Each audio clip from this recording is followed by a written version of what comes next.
Mesdames et messieurs, merci d'être venus en dépit des difficultés de transport qu'on peut avoir actuellement. Je suis très heureux aujourd'hui d'accueillir pour cette seconde séance du séminaire de la chaire Migration et Société, donc Françoise Lorcery et Géraldine Bozec. Alors Françoise Lorcery est directrice de recherche au CNRS, émérite.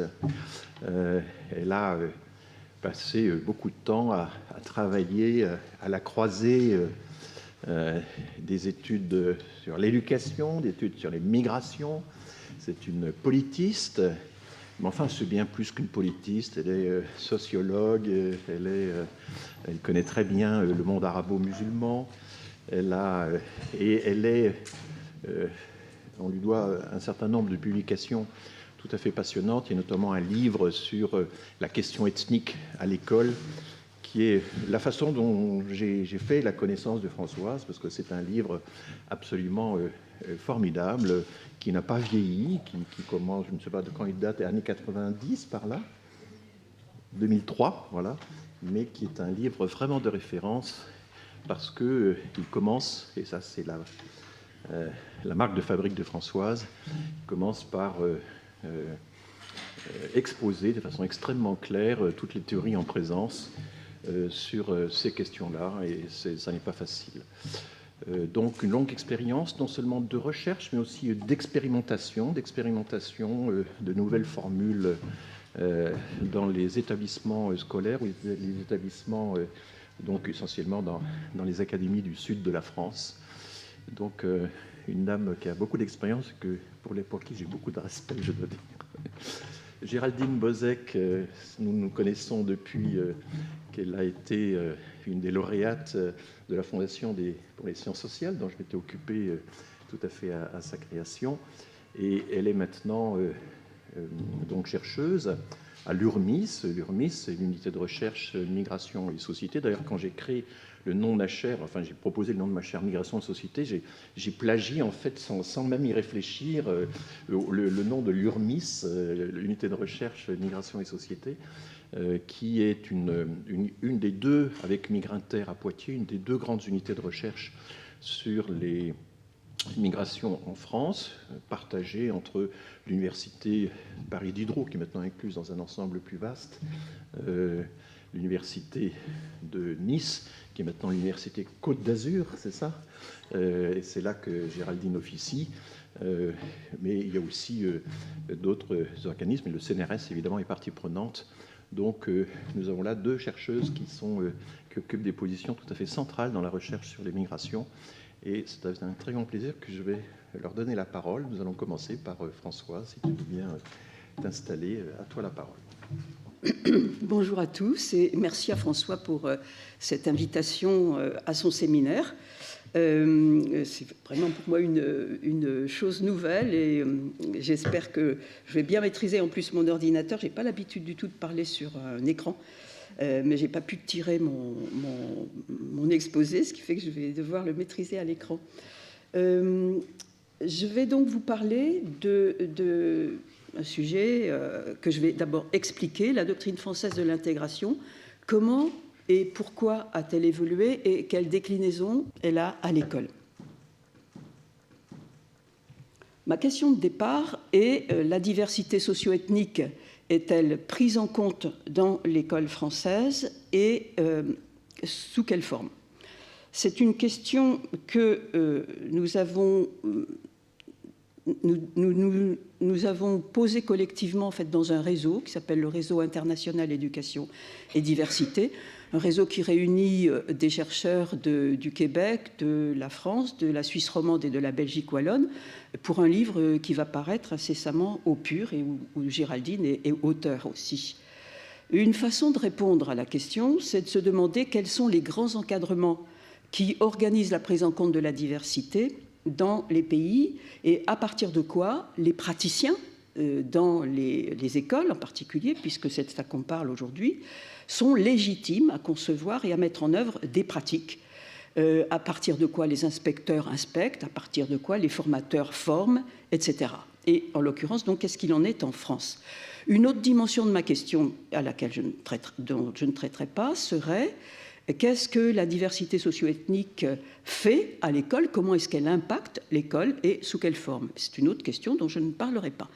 Ma question donc suppose de saisir l'encadrement normatif des pratiques pédagogiques ou scolaires en la matière. Où ce cadre se donne-t-il à lire et qu'est-ce qu'il dit? Pour l'école, la question n'est pas du tout évidente en France, car à la différence des pays et des autres pays qu'on a analysés, car le ministère de l'Éducation nationale n'a pas produit directement de discours sur la prise en charge de la diversité socio-ethnique dans la population scolaire. Lorsqu'il parle de diversité, c'est exclusivement de diversité cognitive, le niveau des connaissances des élèves, leur parcours scolaire, etc. Et pas du tout au sens sociologique ou encore moins socio-ethnique du terme. Or, il y a dans les programmes actuels en tout cas, des thèmes comme vivre ensemble, lutte contre les discriminations, qui impliquent implicitement au moins de reconnaître la pluralité sociétale, mais sur le fond du silence sur l'existence de cette diversité. Dans quel horizon d'attente d'action se situent les praticiens, ce qu'on peut demander, c'est mon questionnement dans cet exposé. Pour avancer dans ce déblayage, j'ai choisi de mobiliser la notion de doctrine. C'est une notion qui vient du droit et que connaissent bien les juristes. Ils s'en servent, même si ils reconnaissent assez unanimement, je m'en suis rendu compte en faisant la recherche sur ce sujet, que c'est assez difficile de définir la doctrine.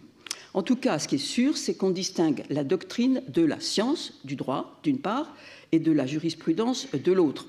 La science du droit est définie par le fait de mobiliser les sciences sociales pour analyser le droit, ses méthodes, ses fonctionnements et ses résultats, tandis que la jurisprudence est l'ensemble du travail et des décisions des juges, c'est bien connu.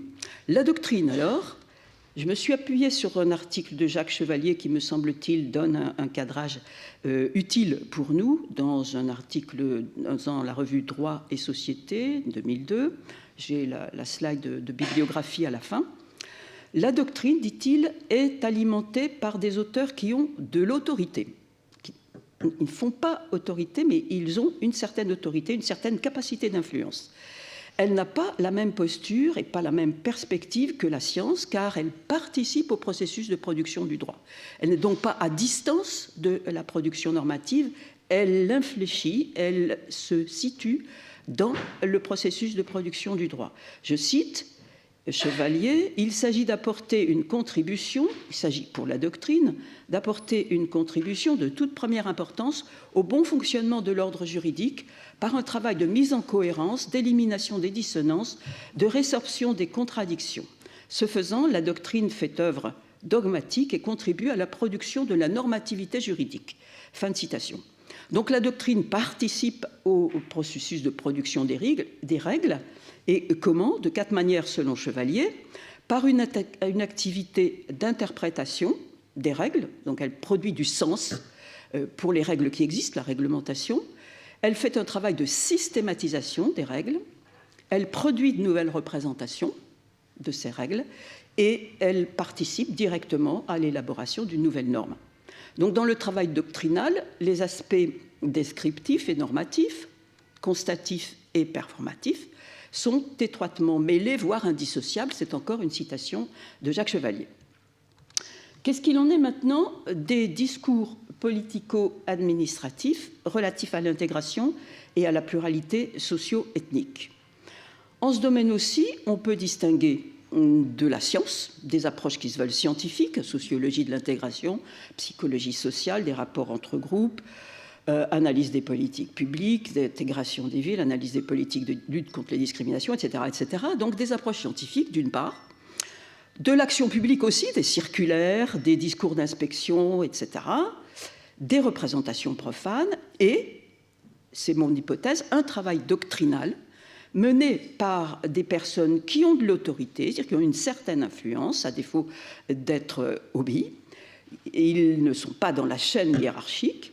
Un travail qui vise à donner de la validité à des représentations, pour partie issues de la science, mais qui acquiert une nouvelle force sociale en étant énoncée dans les conditions qui conviennent, vous savez, la théorie des actes de langage, et qui vont avoir pour visée de participer au changement des règles. Donc, en résumé, la doctrine politico-administrative, si elle existe bien, ce qui est mon hypothèse, n'est pas du discours politique, c'est un autre registre. Elle s'efforce de faire le pont entre des discours savants sur le sujet, le droit aussi, et la réglementation, de produire de nouvelles représentations pour mettre en ordre la réglementation et d'orienter finalement la production de la nouvelle réglementation. Sur l'intégration, cette doctrine politico-administrative au niveau du gouvernement a bougé. Je distingue ici le niveau du gouvernement, puis on viendra tout à l'heure à la question de l'école. Elle a bougé le cadre normatif dans lequel les fonctionnaires français doivent gérer la diversité post-migratoire, a bougé sur les 30 à 40 dernières années. Les notions d'intégration, de laïcité ou encore de valeurs républicaines, supposées encadrer l'action publique sur la réalité post-migratoire de la société française, ont vu leur contenu normatif changer à plusieurs reprises depuis les années 80. Et on pourra distinguer 5 étapes. Et je les suivrai à partir des rapports officiels qui traitent de la question, donc qui peuvent concentrer l'effort doctrinal au niveau politico-administratif. Ils ont pour beaucoup, vous le verrez, été réalisés par le Haut Conseil à l'intégration dans le temps de son existence, c'est-à-dire entre 1990 et 2012, date de sa dissolution. Ce Haut Conseil avait pour mission, je cite, d'élaborer un rapport annuel et d'émettre des avis consultatifs à la demande du gouvernement. C'est donc typiquement une instance de travail doctrinal. Il a connu plusieurs configurations en lien avec les changements politiques, on en parlera très rapidement. Et le dernier rapport officiel, par contre, n'est pas sur l'intégration, n'a pas été réalisé par le Haut Conseil. Il a été réalisé en 2013, après la dissolution du Haut Conseil à l'intégration, et commandé à un conseiller d'État ayant une forte expertise de la question, Thierry Tuot, qui avait été précédemment directeur du FAS. On peut considérer qu'aujourd'hui, l'Observatoire national de la laïcité occupe ce rôle de travail doctrinal officieux pour ces questions d'intégration et de laïcité. On y reviendra. Le premier temps qu'on peut distinguer de ce mouvement d'élaboration d'une doctrine sur l'intégration, je le situerai en novembre 89. Et en fait, c'est le premier temps de l'énoncé d'une doctrine libérale, qu'on peut appeler libérale, de la laïcité. C'est une interprétation du droit de la laïcité qui nous arrive par le Conseil d'État lui-même, dans un avis, donc autorité parmi les autorités. Le Conseil d'État peut faire jurisprudence quand il rend des décisions, mais ici c'était un avis, dans l'affaire de l'exclusion des 3 jeunes collégiennes d'un collège de Creil à la rentrée 89. Le ministère de l'Éducation nationale, on connaît maintenant bien l'histoire, avait saisi pour avis le Conseil d'État dans cette affaire. L'avis rendu précise la doctrine du droit administratif en la matière, à savoir la laïcité, dit le Conseil d'État, est un principe organisateur, je ne cite pas là, je résume, un principe organisateur des libertés publiques. Elle implique d'attribuer des libertés différentes aux enseignants et aux élèves. Les premiers sont tenus à la neutralité, les seconds bénéficient d'une liberté de conscience à définition très large, puisque le Conseil d'État se réfère à la Convention européenne de sauvegarde des droits de l'homme et des libertés fondamentales. On y reviendra tout à l'heure.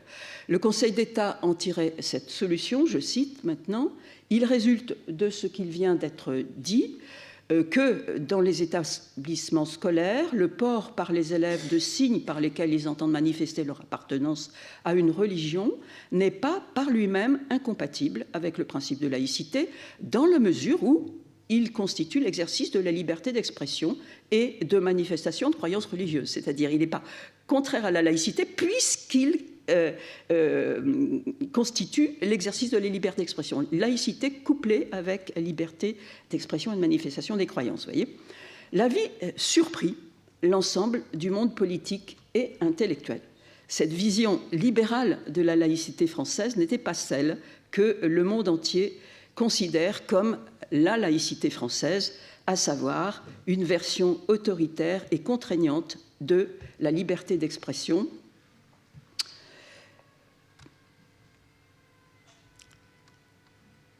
Alors,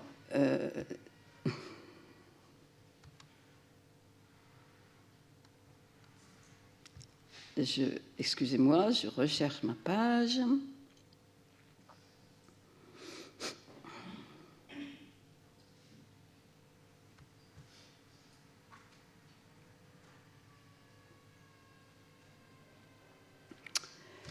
Voilà. Et donc, il y avait un décalage flagrant entre la laïcité selon nos droits et les représentations communes, ainsi que les idéologies ou les philosophies courantes de la laïcité. Pourquoi ce décalage? On peut se demander comment on en était arrivé là. C'est que, à mon sens, c'est une hypothèse, le droit français des libertés publiques s'était enrichi de façon importante après la Seconde Guerre mondiale, sans que grand monde s'en aperçoive, en dehors évidemment des juristes spécialisés. Et en particulier, la France avait accepté cet article 9 de la Convention européenne des droits de l'homme de 1950. Elle l'avait accepté avec retard. Et cet article établit une protection très élevée des libertés religieuses, puisqu'il prévoit de respecter les libertés exercées individuellement et collectivement en privé et en public, sauf réserve strictement définie de l'ordre public. Dans la mouvance des laïcs historiques, seule la Ligue de l'enseignement, qui est traditionnellement vouée à la défense de la laïcité et au travail doctrinal, justement, aussi, sur la laïcité, avait accompagné cette mutation normative par une réflexion éthique et politique rendue publique à l'occasion de son congrès de juillet 1989, c'est-à-dire avant l'affaire des foulards. On peut se reporter ici au travail historique de Jean-Paul Martin sur la Ligue, paru au Pur. C'est ce décalage entre le droit et les représentations communes et les idéologies de la laïcité, les travaux par exemple de Catherine Kinsler, de Henri Pénard-Ruiz notamment, qui va déclencher la recherche d'une doctrine publique nouvelle de l'intégration. Et déjà, la construction d'un concept nouveau, d'une notion juridico-administrative d'intégration. Et donc le deuxième temps de cet exposé historique, c'est 91, avec l'énoncé d'une doctrine de l'intégration qui fait une place au pluralisme culturel.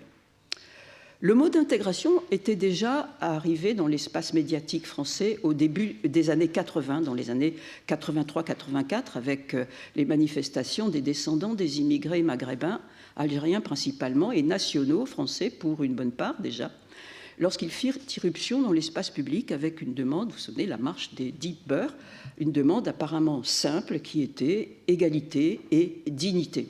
Vous pouvez vous référer ici à l'analyse de Abdelali Hajjat sur ces mouvements. La même demande et le même mot d'intégration avaient été scandés à nouveau lors des auditions de la Commission de la nationalité en 87. Et en 91, le premier Haut Conseil à l'intégration invente une doctrine pour la future politique française d'intégration, en cherchant dans la tradition française, les voies d'une certaine reconnaissance symbolique du pluralisme culturel. Le vice-président du Conseil d'État, Marsolon, responsable de l'avis sur le port du foulard déjà, et qui avait précédemment présidé la commission sur la nationalité, s'était vu confier la présidence de l'instance. Il produit alors une définition, c'est un juriste, il produit une définition faite d'affirmations et de réserves. Je cite, « L'intégration consiste à susciter la participation active de la société, à la société tout entière, de l'ensemble des femmes et des hommes appelés à vivre durablement sur notre sol, en acceptant sans arrière-pensée que subsistent des spécificités, notamment culturelles, mais en mettant l'accent sur les ressemblances et les convergences dans les qualités des droits et des devoirs afin d'assurer la cohésion de notre tissu social. » C'est une définition qui est devenue un peu classique. Le début ne pose pas de problème, c'est la suite, c'est la deuxième partie qui va poser des problèmes. En effet, la doctrine s'essaie ici à une reconnaissance de ce qu'on allait nommer plus tard, officiellement à partir de 2005, la diversité. Et donc, le texte ne se positionne pas sur le registre de l'assimilation, c'est une nouveauté. Mais il se déplace maladroitement, on peut dire, d'une façon qui n'est pas satisfaisante d'un point de vue juridique, parce que la notion de spécificité culturelle n'a aucun fondement juridique. Elle désigne ce qui appartient à la sphère privée et ce qui est en principe protégé des incursions étatiques. Et elle est peu satisfaisante aussi du point de vue politique, puisque les descendants de l'immigration ne demandaient pas du tout le respect de leurs particularités culturelles.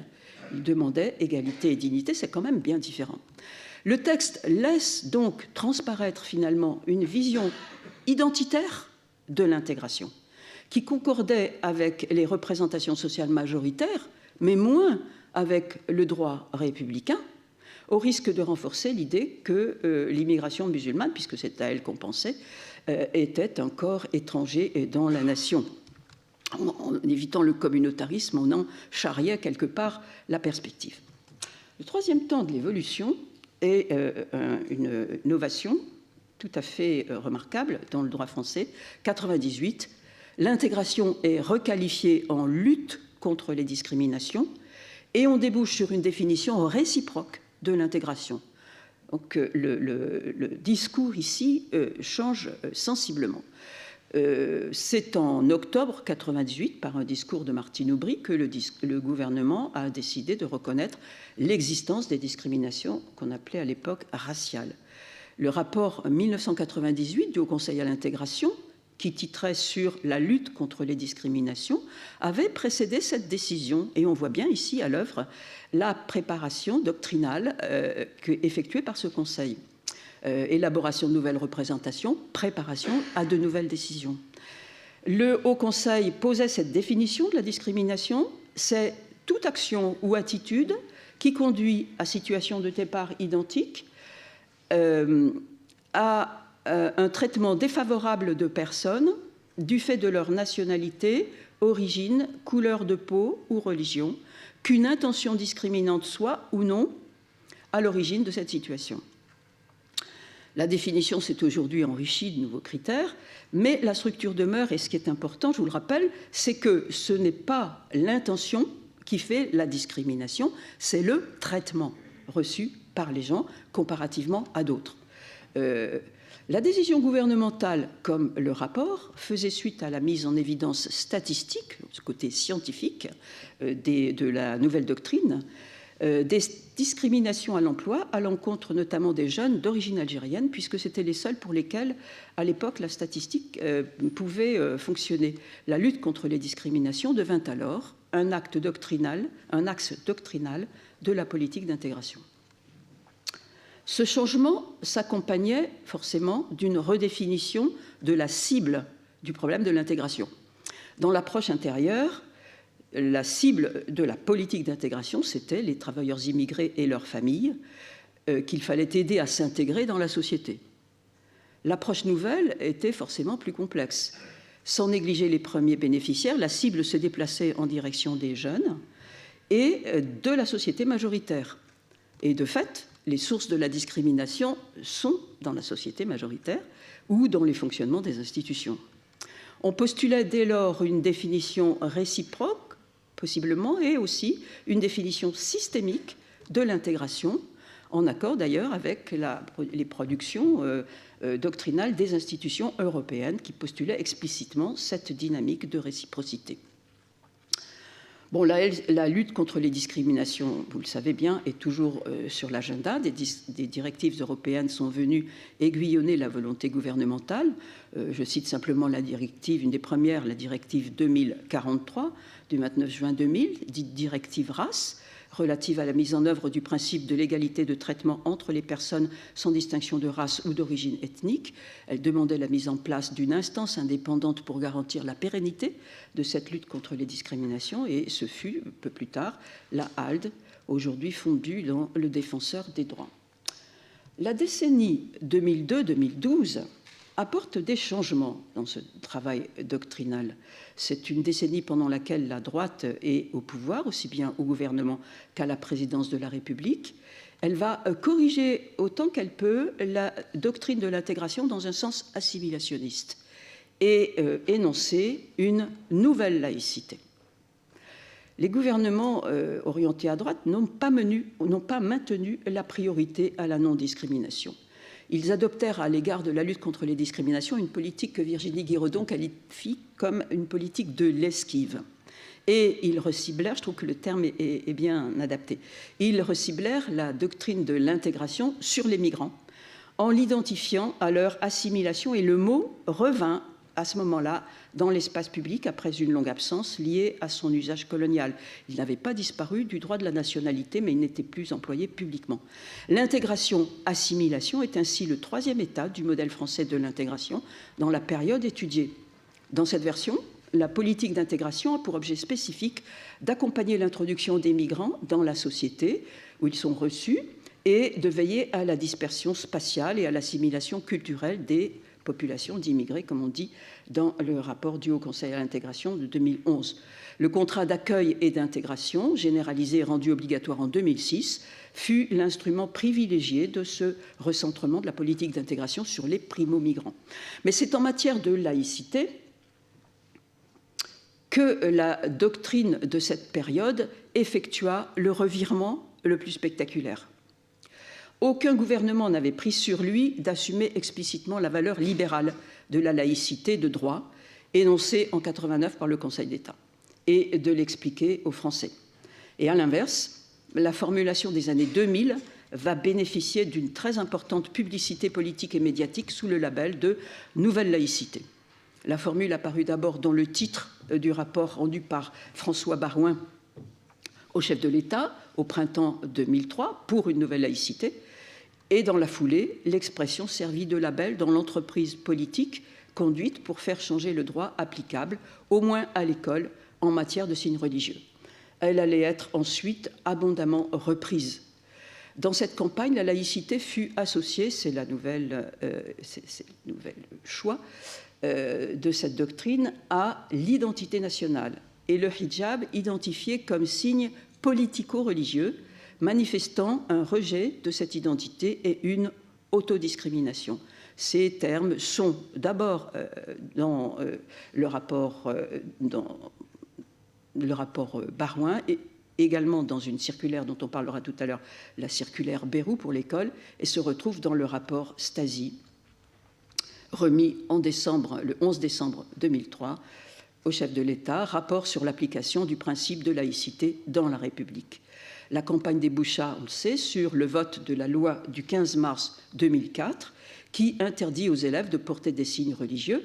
Et l'intitulé de la loi dénote son enjeu politique, loi encadrant, en application du principe de laïcité, le port de signes ou de tenues manifestant une appartenance religieuse dans les écoles, collèges et lycées publics, en application du principe de laïcité. Donc, il s'agissait donc de présenter l'interdit comme découlant du principe de laïcité, alors que nous avons vu que d'un point de vue juridique, ce n'est pas exact. L'article 1 de la loi du 9 décembre 1905 sur la séparation des Églises et de l'État affirme la liberté de conscience, et le fameux article 9 de la Convention européenne couple cette liberté à une liberté d'expression religieuse protégée de façon très élevée. La loi de 1904 restreint en fait dans l'espace scolaire une liberté qui est de droit reconnue partout ailleurs, au moins en principe, ailleurs qu'à l'école, au titre même de la laïcité. Elle a échappé à la censure du droit en faisant valoir la protection des élèves contre le prosélytisme dans cet espace spécifique qu'est l'école. Mais les essais ultérieurs pour étendre l'interdit des signes religieux en dehors du rapport pédagogique au nom de l'application de la laïcité, par exemple dans les entreprises ou bien dans les universités, n'ont pas été couronnés de succès. Et c'est également sur le fondement du droit qu'après différentes péripéties, l'interdiction faite aux accompagnatrices de sortie scolaire de porter un signe religieux, interdiction en mars 2012 par le ministre Châtel, a été déclarée par le Conseil d'État non conforme au droit dans une étude suscitée par le Défenseur des droits en 2013, puis supprimée par le ministère lui-même en 2015. On arrive à l'étape finale de cette évolution, 2013. 2013, une certaine forme de stabilisation doctrinale, à mon avis, caractérisée par une formule complexe. D'une part, l'intégration couplée à l'inclusion, il faudrait développer ce que signifie ce terme, mais je ne vais pas le faire là, et à la lutte contre les discriminations, et la laïcité couplée au vivre ensemble. Cette stabilisation date de la dite refondation de la politique d'intégration en 2013. Dans cette nouvelle version, l'intégration est réadressée à la société dans son ensemble. Elle est vue comme une question sociale au sens de sociétale. L'intégration, je cite Thierry Tuot, est le phénomène social par lequel se dissipe le rôle majeur joué par l'origine réelle ou supposée dans les difficultés sociales rencontrées par une personne. Autrement dit, l'intégration, c'est le changement des rapports sociaux dans lequel s'affaiblissent les effets négatifs qui découlent des discriminations ethniques ou raciales. Le rôle majeur joué par l'origine réelle ou supposée dans les difficultés sociales rencontrées par une personne, c'est les discriminations et plus largement les formes d'inégalité liées à l'origine ethnique. Et une politique d'intégration, dans ce sens, est l'ensemble des actions publiques qui contribuent à cet affaiblissement. La lutte contre les discriminations, mobilisant le droit antidiscriminatoire, en est une composante, mais une politique d'intégration ne saurait s'y réduire. L'intégration devrait devenir en fait une dimension ordinaire de l'action publique dans tous les secteurs, au service d'une vision proactive de l'idéal d'égalité et de justice sociale. Cette conception de l'intégration se débarrasse donc du cadrage identitaire que j'ai renoté tout à l'heure, cadrage identitaire ou cadrage culturel. L'intégration ne relève pas de l'identité ni de la culture, et elle relativise aussi le cadrage juridique pour l'inscrire dans une philosophie renouvelée de la justice sociale. Elle se débarrasse aussi, on peut le noter, du mot même d'intégration. Cette conception rejoint ainsi la demande constante des individus minorisés pour une meilleure assurance de leurs droits et de leur dignité dans une société inclusive. Et le titre du rapport de Thierry Tuot porte « Pour une société inclusive ». Bon, c'est dans le détail que ça risque d'achoper dans la détermination de ce que doivent faire les services pour être vraiment inclusifs, ou encore dans la détermination des libertés dont disposent les minoritaires. Et c'est ici que la doctrine de l'intégration retrouve le débat sur la laïcité. En ce qui concerne la laïcité, la période n'apporte pas à proprement parler de reformulation, mais elle apporte un changement très important qui consiste à assumer politiquement le droit de la laïcité. Il s'agit de tenter de sortir du piège qu'a constitué d'abord le décalage entre le droit et les représentations communes de la laïcité dans les années 90, puis le bras de fer entre le droit et la loi dans les années 2000. Émerge alors l'idée d'une pédagogie publique de la laïcité adossée au droit, visant à faire évoluer la conscience publique de la laïcité. Parmi les mesures qui la mettent en œuvre, la première d'entre elles, c'est en 2013 la mise en place d'un nouveau dispositif de réflexion doctrinale, l'Observatoire national de la laïcité, en charge de diffuser études, avis et rapports annuels. Son premier rapport en mai 2014 se veut rassurant, tout en appelant à la vigilance, et force est de constater que l'idée d'apaiser les tensions sociétales et politiques par une pédagogie de la laïcité, une pédagogie obstinée sur la durée, prônant le vivre ensemble dans un cadre respectueux du pluralisme religieux comme de la neutralité de l'État, est bien accueillie dans les différents ministères et reçoit dans l'opinion publique du soutien. C'est le cas aussi parmi les parents d'élèves. On va le voir. Parmi la foison des documents qui illustrent cette politique de pédagogie sociétale, il faut signaler le livret publié par le ministère de la Défense, sous le titre « Expliquer la laïcité française, une pédagogie par l'exemple de la laïcité militaire », un nouveau concept qui date de novembre 2017. Et surtout, je retiens le guide interministériel « Valeurs de la République et laïcité », kit pédagogique de formation, qui a été publié sous l'égide du Premier ministre et avec lequel de très nombreuses formations ont été montées parmi les agents publics ou parmi les responsables associatifs. Et par conséquent, nous avons maintenant une doctrine politico-administrative à peu près consensuelle sur l'intégration et la laïcité, mais qui le sait? Nous n'avons pas eu de grand discours politique pour la proclamer. La dernière occasion où la question a été mise sur l'agenda, c'était à l'automne 2013, je vous le rappelle, lorsqu'il était question justement de refonder la politique d'intégration. Après le rapport Tuot, le gouvernement a mis en place 5 commissions de travail pour décliner les propositions. Et l'une d'elles a écrit dans son rapport qu'il serait souhaitable de rapporter la loi du 15 mars 2004, qui génère plus de problèmes qu'elle n'en résout. Le journal Le Figaro s'est emparé de cette proposition, a provoqué un beau chahut médiatique. devant quoi le gouvernement a remisé ses projets de nouveaux discours. Pas de discours, donc, mais des comités interministériels où tous les ministères doivent faire des annonces dans ce sens-là. Et l'école? Est-ce qu'il y a une doctrine scolaire qui a suivi? Quelle doctrine scolaire? L'école a suivi dans une certaine mesure. Sous la présidence Hollande, en particulier sous le ministère de Najat Vallaud-Belkacem, le ministère s'est rallié à la solution doctrinale émergente sur la pluralité ethno-religieuse dont je viens de parler, et notamment en matière de laïcité. Il l'a promue dans le cadre de la grande mobilisation de l'école, proclamée à la suite des attentats de janvier 2015, et il a participé avec les autres ministères à ce kit Valeurs de la République et laïcité, et il l'a même mis en ligne sur Eduscol. Mais il l'a promu, je dirais, en sourdine, sans discours. Le discours était très difficile à l'époque d'un point de vue stratégique. Après le changement politique de 2017, le nouveau ministre... allons bon. J'ai de nouveau changé ma page.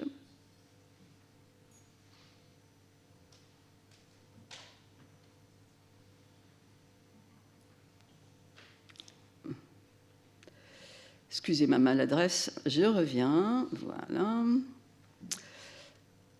Après le changement politique de 2017, le nouveau ministre Jean-Michel Blanquer n'a pas caché son hostilité à cette conception. Et il a réuni un conseil dit de sages sur la laïcité, formé d'une majorité de personnalités hostiles à la doctrine libérale de la laïcité, mais incluant le président de l'Observatoire national de la laïcité, Jean-Louis Bianco, qui a fait son travail finalement. Et le Vadémécum de la laïcité à l'école, publié en mai 2018, destiné à servir de référence aux praticiens, donc ne change pas le droit finalement, et notamment vis-à-vis des accompagnatrices.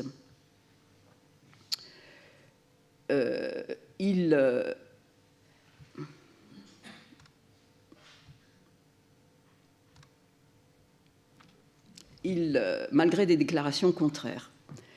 Pour autant, le ministère n'a pas élaboré de doctrine de la pluralité ethno-religieuse à proprement parler.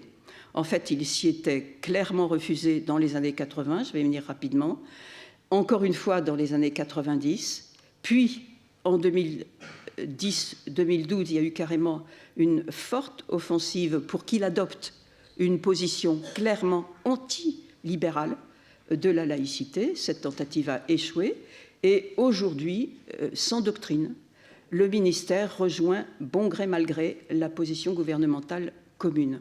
Je vais donc évoquer en 4 temps, je crois que je suis encore dans mes temps, l'évolution du ministère de l'Éducation nationale, une évolution, vous voyez, relativement autonome par rapport au reste du gouvernement, mais aussi une évolution. Alors, je rappelle là le premier temps. Les années 80, donc le ministère de l'Éducation nationale avait précédé les autres ministères et le gouvernement dans l'hypothèse d'un travail doctrinal spécifique relatif à la pluralité socio-ethnique. Et c'était dès les années 70, avec une circulaire sur le dialogue interculturel, et puis repris dans les années 80 avec la commande à l'islamologue Jacques Berck d'un rapport sur l'accueil des enfants d'immigrés à l'école. Ce rapport a été remis en décembre 85, juste au moment où la majorité allait perdre le pouvoir. La majorité de l'époque socialiste allait perdre le pouvoir. Ce rapport est très intéressant, c'est pourquoi je m'y arrête un tout petit peu. Il garde toute une actualité, en fait. C'est un rapport plutôt visionnaire de Jacques Berck, qui était tout à fait instruit par le désastre de la fin de la colonisation. Jacques Berck était quelqu'un qui était né en Algérie, qui avait fait le début de sa carrière au Maroc, à l'époque du protectorat, puis au moment de l'indépendance, et qui avait connu donc la débâcle algérienne. Il était fort marqué. Pour Berck, il s'agit, et on retrouve là une idée finalement pris corps maintenant, à la fin des années 2010, on retrouve l'idée d'une pédagogie à destination du corps social tout entier pour, dit-il, solidariser les présences. Il est éloigné d'une lecture culturaliste des problèmes, ainsi que d'une approche assimilationniste. Il définissait les jeunes de la deuxième génération d'une façon émouvante. Je l'ai mentionné, je crois. Oui. Comment se définir comme un cas particulier des classes besogneuses, comme une fraction défavorisée de la jeunesse, ou plutôt comme une étrange peuplade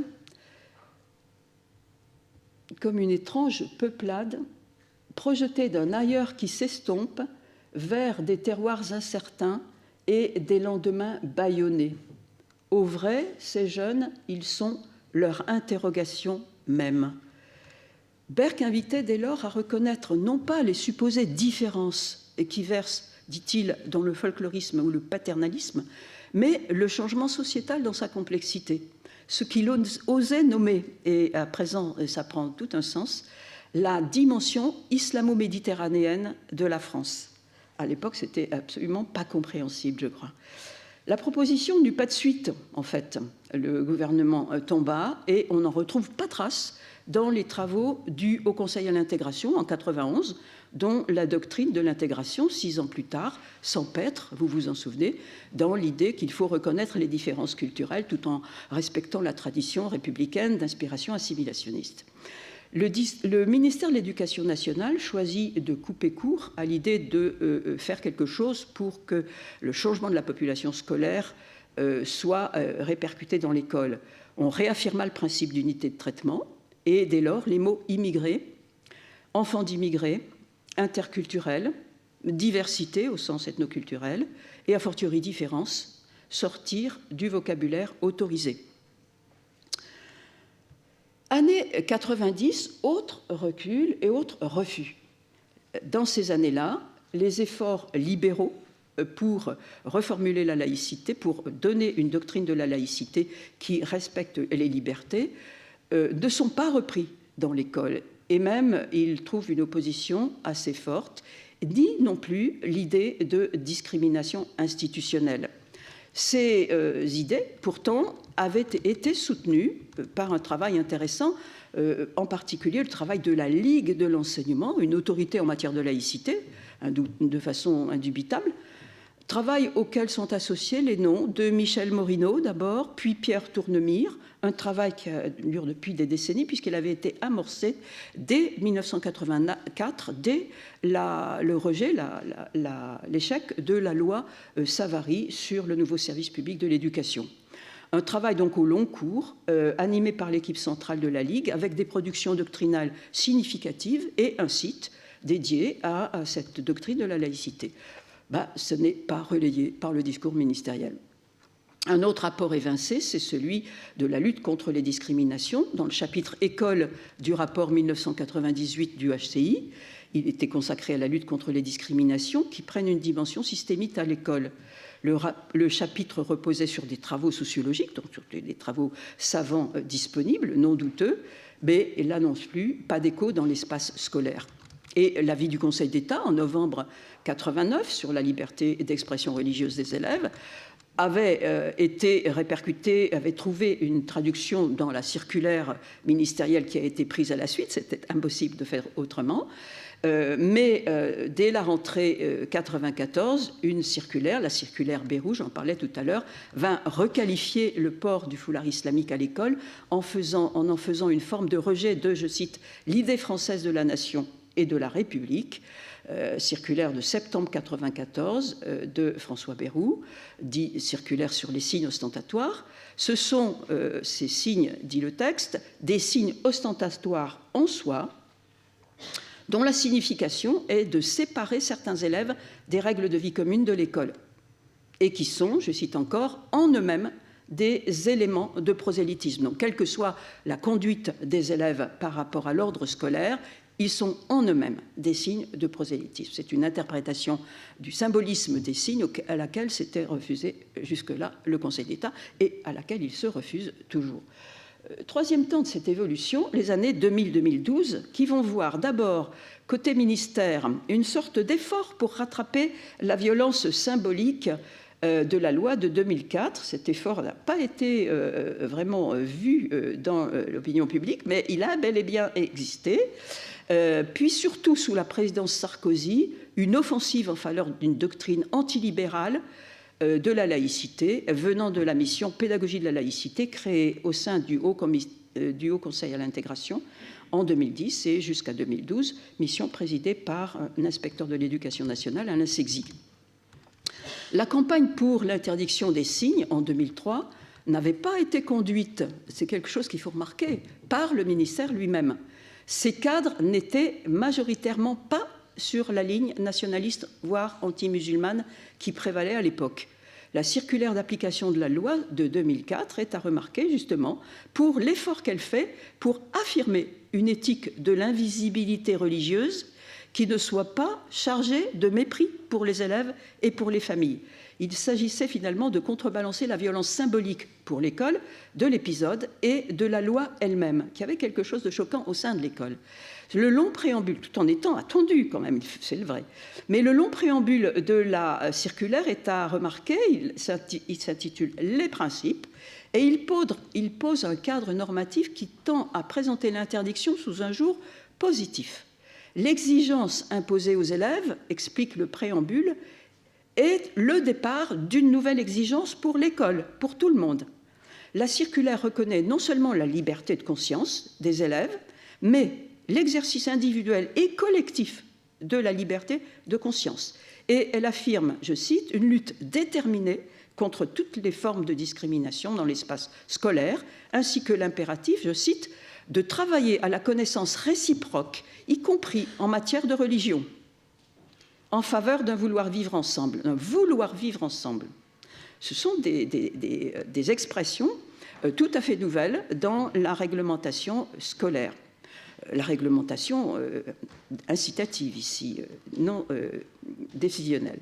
Cependant, dans les faits, la question sensible de la discrimination ethnique, à peine ouverte d'un point de vue doctrinal, fut refermée. Et dans les établissements, appliquer la laïcité, comme on dit, devint synonyme d'interdire les signes religieux chez les élèves et les sanctionner. Le rapport du Haut Conseil à l'intégration de 2010 sur l'école, les défis de l'intégration à l'école, illustre cette position prohibitionniste et prône l'extension de l'exigence de neutralité.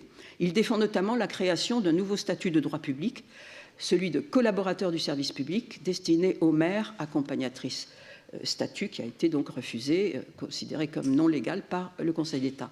Enfin, en 2012 et 2013, une charte de la laïcité est élaborée par la commission laïcité du HCI, reprise par l'inspection générale en 2013 et conçue pour survivre à la transition politique. Elle aussi est fortement normative et, concernant l'école, insiste sur la prohibition des signes religieux. C'est toujours l'antienne, appliquer la laïcité, c'est interdire. Mais le dernier article de la charte, manifestement, a ajouté, il faudrait analyser ce qui s'est passé à ce moment-là, ça n'a pas été fait de façon détaillée. En tout cas, il ouvre sur les libertés des élèves en disant, article 15, par leurs réflexions et leurs activités, les élèves contribuent à faire vivre la laïcité au sein de leur établissement. Un article qui est en général pas tellement compris par les praticiens et qui n'est pas expliqué non plus forcément par les formateurs. Dernier temps, les années 2013 et suivantes. Avec le changement de majorité politique, on observe un ralliement de facto du ministère à la doctrine de la laïcité libérale et de l'intégration antidiscriminatoire. Pour l'école, la loi de 2013 est en cohérence avec cette orientation, en particulier lorsqu'elle annonce la mise en place d'un nouvel enseignement moral et civique qu'elle définit ainsi, je cite, « l'école, notamment par un enseignement moral et civique, fait acquérir aux élèves le respect de la personne, de ses origines, de ses différences, de l'égalité entre les femmes et les hommes, ainsi que de la laïcité. » Loi de refondation de l'école et de la République du 8 juillet 2013, article 41. Cet enseignement EMC a bien été conçu et mis en œuvre en 2015 et il était très novateur au départ. Il a commencé à être un peu raboté par le ministère Blanquer, mais il existe toujours et avec un programme qui reste beaucoup plus riche que l'instruction civique traditionnelle, qui comprend un versant moral intéressant. Le ministère a ainsi reçu mandat en 2013, mais discrètement, de renoncer à la conception assimilationniste qui a été la sienne depuis le milieu des années 80. Il a rejoint en principe les autres ministères sur une conception inclusive et libérale de la laïcité, conforme au droit public. Et comme je l'ai dit, il a participé au guide interministériel de formation. Mais il n'est pas question de revenir sur l'interdiction faite aux élèves en application du principe de laïcité de porter des signes religieux. Et après le changement politique de 2017, le ministère Blanquer n'a pas caché son hostilité à cette conception libérale, sans réussir néanmoins à changer la réglementation. À l'inverse, vous vous en souvenez, c'est tout récent, la FCPE a mis en circulation, pour les élections des parents d'élèves à la rentrée 2019, un jeu d'affiches dont l'une montrait une jeune et jolie mère voilée, souriant à son enfant. J'espère que vous l'avez en tête, je n'ai pas eu l'idée de le reproduire, ce qui a suscité dans la sphère politico-médiatique un concert de protestation, mais c'est un affichage clair que la FCPE a sa volonté d'interpréter la laïcité conformément au droit.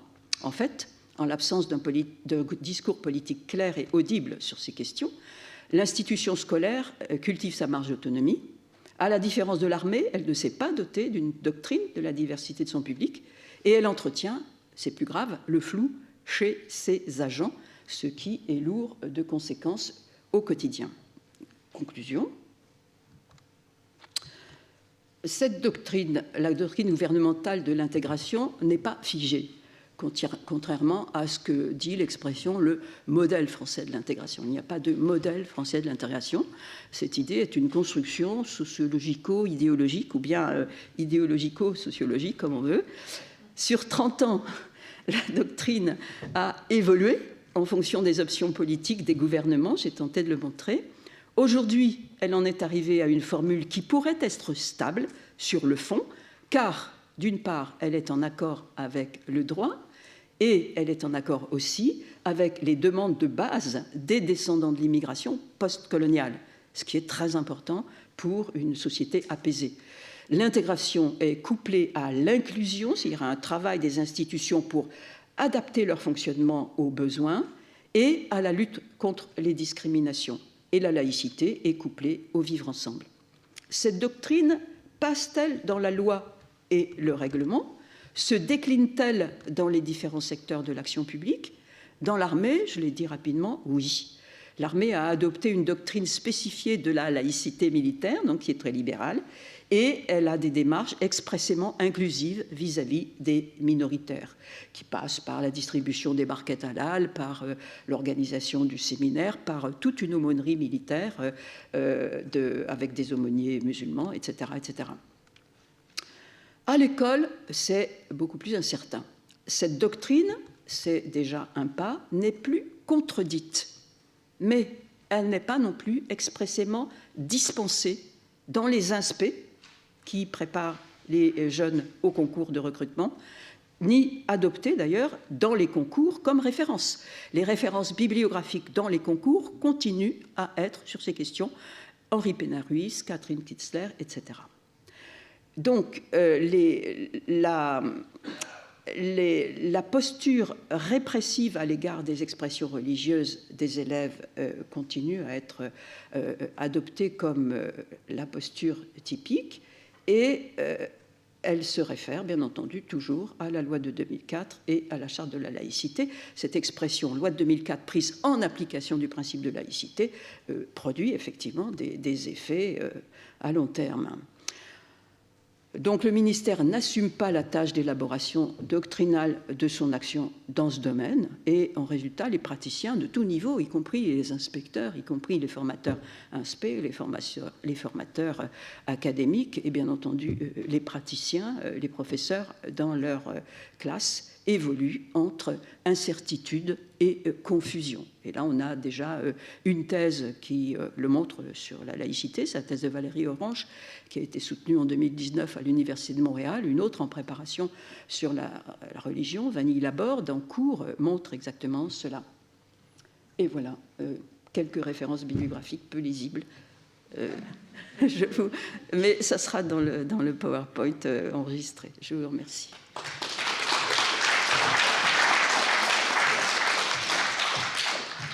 Merci Françoise pour ça. Tu peux. Il y a une discussion ? Ce sera après. Après je fais un tout petit commentaire rapide. D'abord, merci pour cet exposé extrêmement précis, parce qu'on n'avait pas une idée aussi précise de toutes les inflexions qui ont pu exister dans la doctrine, ne sont plus que des inflexions, enfin, qui ont tangue manifestement. Je m'interroge, c'est une question à laquelle il faut que tu te prépares, sur le fait qu'une doctrine puisse être consensuelle mais méconnue. Est-ce que c'est cohérent qu'on puisse parler d'un consensus alors que finalement il n'est pas connu? Et puis, il y a un point qui est intéressant, je trouve, c'est qu'est-ce qu'il y avait avant la loi sur les signes religieux? Il y avait dans le droit une distinction entre le prosélytisme de bon aloi et le prosélytisme de mauvais aloi. Je ne sais pas si tu connais cette distinction juridique. Je crois que le prosélytisme était interdit dans la... Alors, non, et il était interdit. Il y avait toute une série de procès qui avaient lieu, etc. Mais il y avait un prosélytisme de bon aloi qui était possible. Par exemple, on peut aujourd'hui encore se poster à l'entrée du métro avec un stand de publication religieuse. Le prosélytisme pour tout le monde, en dehors de l'espace scolaire, est autorisé. Oui, non, mais bien sûr. Ah oui. Alors, il y avait aussi des exemples d'enseignants qui étaient condamnés pour prosélytisme de mauvaise aloi parce qu'ils avaient profité de leur position pour instiller des idées religieuses. Donc, c'était comme ça que c'était réglé. Mais ce qui était important, c'est que c'était les intentions. Le juge examinait l'affaire et disait, mais dans quelle intention la personne a-t-elle parlé de religion dans telle et telle circonstance? Tout le problème de la neutralité des agents publics. Voilà. Mais on est passé ensuite, et c'est ça une des grandes nouveautés de la loi de 2004, on est passé ensuite à un prosélytisme des objets. Qui a consisté à dire que c'est l'objet lui-même qui parle lui-même, et ça a été dit dans une citation circulaire et prosélyte. 94. Et qu'un enfant exposé à un objet qui est intrinsèquement prosélyte, qui est une notion assez magique en fait. C'est un peu comme l'amulette qui garde en permanence le rituel avec lequel elle a été fabriquée, qui continue à agir simplement parce que tu portes l'objet. C'est en fait une notion assez religieuse de l'effet, de l'efficacité magique d'un objet. Et donc du coup, à partir du moment où tu passes de l'analyse des intentions à la vérification de l'existence d'un objet, eh bien tout change, parce que ce qui va devenir important, ça va être la taille de l'objet, par exemple. Est-ce qu'il est petit? Est-ce qu'il est grand? Est-ce que la croix est une grande croix, une petite croix? D'où la notion d'ostentatoire, qui effectivement est très intrinsèque, n'est-ce pas, à cette idée du prosélytisme des objets. On est passé d'un prosélytisme de l'intention à un prosélytisme des objets, et c'est ça que le Conseil d'État, finalement, n'a jamais accepté, parce qu'effectivement, c'est un changement de nature radical, et c'est en même temps l'importation dans notre système républicain d'une idée qui est très religieuse, qui a une efficace, en quelque sorte, intrinsèque des objets, qui risque, voilà, si je vois une croix, eh bien... ou si je vois il y a quelque chose qui va agir sur moi, et l'enfant est particulièrement vulnérable, et ça va, voilà. Alors qu'il peut y avoir évidemment une toute autre doctrine qui consiste à dire il faut habituer l'enfant à voir des signes religieux pour qu'il puisse les neutraliser lui-même et avoir cette idée pluraliste. C'est voilà un peu tout le jeu des options. Je me permets, excuse-moi, ce commentaire. Là-dessus tout de suite à chaud, parce que non, je voulais simplement te dire ça à l'avance pour que tu ne sois pas surprise par les questions et que tu puisses méditer dessus entre-temps, pendant l'exposé. Dommage, à chaud, j'aurais pu... Il y aura une discussion également entre les deux orateurs. À la fin de ton exposé, tu as bien montré à quel point les enseignants sont quand même dans le flou avec toute cette histoire, le décalage entre des doctrines officieuses, des discours officiels, etc. Eh bien, ça explique en partie le désarroi, les difficultés des enseignants, dont Géraldine Bozek va maintenant nous parler. Et la première question que posait François, c'est donc sur la bizarrerie que constitue cette hypothèse d'une doctrine qui serait plutôt consensuelle et qui serait pourtant méconnue. C'est une bizarrerie, et pourtant, moi, ça m'a effectivement frappé. Ça m'a frappé dans quelles conditions? La première fois où ça m'a frappé, c'est lorsque j'ai participé à ces commissions de refondation de la politique, refondation entre guillemets de la politique d'intégration en 2013. Dans ces commissions, c'était des groupes d'une soixantaine de personnes, avec des gens de provenance variée, souvent des cadres intermédiaires de différents services, mais de différents ministères, des responsables syndicaux, y compris patronales, des gens variés, mais qui tous se caractérisaient par le fait qu'ils avaient des responsabilités dans la marche d'un service ou dans une organisation. Et dans ces commissions dans lesquelles il y avait, par hypothèse, des gens qui se situaient de façon contrastée dans le spectre politique, il y avait un accord sur les choses qu'on pouvait faire. Comme disait, j'ai envie de reprendre les hypothèses de Géraldine tout de suite, l'hypothèse d'une forme de pragmatisme, comme si l'éthique de la responsabilité primait sur l'éthique de la condition dans ce milieu-là. Et ça va très bien avec l'idée d'un travail doctrinal qui, à la fois, prend en charge ce que l'on sait scientifiquement, mais le prend en charge dans une perspective d'orienter l'action publique et de faire quelque chose avec, donc une forme de responsabilité. Dans ce milieu-là, il y avait un consensus. Et en regardant de plus près et en essayant de voir, donc, répondre à la question que posaient nos collègues dans le cadre de ce réseau international, les collègues y répondaient assez facilement parce qu'ils avaient, eux, des discours assez explicites à mettre en œuvre, et nous, en France, on n'avait pas de ce discours-là, mais il y avait néanmoins une certaine possibilité de trouver du discours et de l'accord. Donc voilà, ce paradoxe, il est là, effectivement. Ce groupe humain qui raisonne de façon responsable sur les dossiers qu'il a à prendre en compte. Il raisonne en mettant en œuvre des principes, des valeurs qui sont celles que j'ai exposées, c'est-à-dire vivre ensemble, une laïcité qui tourne sur les libertés des gens plus que sur les interdits, une intégration qui veut inclure les gens, donc adapter les fonctionnements institutionnels autant que de besoin, sans exiger des gens qu'ils s'acculturent complètement, qu'ils s'assimilent. Tout ça, c'est largement partagé. Mais c'est méconnu. Pourquoi ? Parce que le discours collectif est complètement politisé, embarqué dans des formes de passion médiatisée qui limite énormément la place de la rationalité responsable. On va laisser le temps des Alors, questions. Ça, c'était la première question. La première question, donc la première question, un groupe humain qui raisonne de façon responsable sur des enjeux se retrouve assez facilement d'accord, finalement, mais ça n'est pas connu. Deuxième question, le prosélytisme. Alors, le prosélytisme est un droit dans notre... Je ne suis pas juriste, mais je crois pouvoir affirmer que le prosélytisme est un droit dans notre système juridique, dans notre système institutionnel, dans la mesure où l'ordre public n'est pas impacté. C'est un droit dans la mesure où l'ordre public est respecté. C'est un droit, mais pas à l'école. Et pas pour les agents publics.